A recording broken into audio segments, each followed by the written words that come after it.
پھر تیسرا الزام لگاتے ہیں کہ جہاں پر مجلس لڑتی ہے وہاں پر بی جے پی جیت جاتی ہے۔ میں ہمیشہ اس بات کو کہا ہوں اور آج بھی کہہ رہا ہوں، میں ان Samajwadi party, Congress, B S P یا کوئی بھی ہو، بی جے پی کا بھی ہو، ایک وقت طے کر لو، کسی ٹی وی چینل پر تم چاروں ایک ساتھ بیٹھ کر مجھ سے بحث کر لو، 10 منٹ کے اندر میں دلائل دے کر تمہاری زبانوں کو بند کر دوں گا، تم کو بتاؤں گا کہ کیا سچ ہے اور کیا جھوٹ ہے۔ مگر ان کا مسئلہ یہ ہے کیونکہ اسد الدین اویسی حق کی آواز کو اٹھاتا ہے، اسد الدین اویسی سمویدھان کے دائرے میں رہ کر سمویدھان نے جن باتوں کا ذکر کیا سمویدھان نے ذکر، سمویدھان نے کہا لبرٹی، اس کے معنی آزادی، سمویدھان نے کہا جسٹس، اس کے معنی انصاف، سمویدھان نے کہا فیٹرنٹی، اس کے معنی بھائی چارگی، لبرٹی، ایکوالٹی، فیٹرنٹی، جسٹس، ایکوالٹی کے معنی مساوات۔ میری لڑائی یہی ہے، میں آزادی چاہتا ہوں۔ کس سے آزادی چاہتا ہوں؟ فرقہ پرست طاقتوں کے ظلم سے۔ میں آزادی چاہتا ہوں کس سے؟ میں آزادی چاہتا ہوں ان پارٹیوں سے جو آر ایس ایس کا امیدوار حسن پور میں اتار کر مجھ سے کہہ رہے ہیں کہ تم غلامی اس کی کرو۔ میں بھائی چارگی چاہتا ہوں، میں بھائی چارگی فیٹرنٹی چاہتا ہوں۔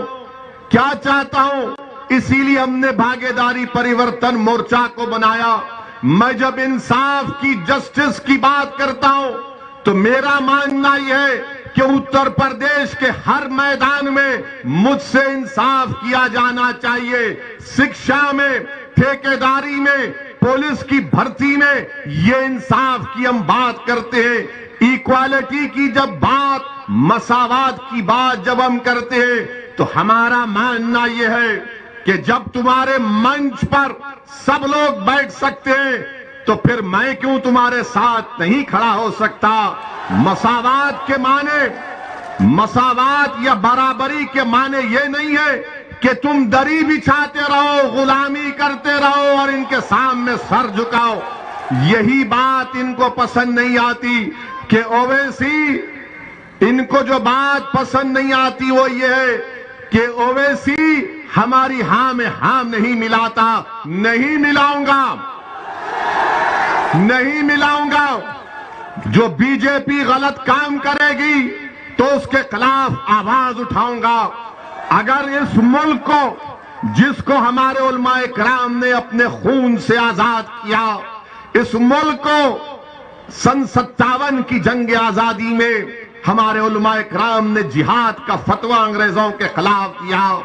علامہ فضل حق خیرآبادی رحمت اللہ علیہ نے کالا پانی کی سزا کو قبول کیا، پھانسی کے پندے کو مسکرا کر اپنے گلے میں ڈالا، مگر انگریزوں کے سامنے اپنی گردن کو نہیں جھکایا۔ ریشمی رومال کی تحریک چلانے والوں نے مالٹا کی جیل میں سالوں گزار دیے۔ ہم نے اس ملک کو اپنے خون سے آزاد کروایا۔ یہ ملک میرا بھی ہے، سب کا ملک ہے، مگر آج اگر بی جے پی اس ملک کے سیکولر کیریکٹر کو بدلنے کی بات کرتی ہے تو اسد الدین اویسی مودی کی آنکھ میں آنکھ ڈال کر بولتا رہا اور بولتا رہے گا انشاءاللہ تعالی۔ اگر کوئی یہ سمجھتا ہے کہ اتر پردیش کے بی جے پی کے مکھیہ منتری کے خلاف تقریر کرنے سے میری آواز کو دبا دیا جائے گا تو یاد رکھو، جب تک زندہ ہوں سچ بولتا رہوں گا، تمہاری طاقت مجھے دبا نہیں پائے گی۔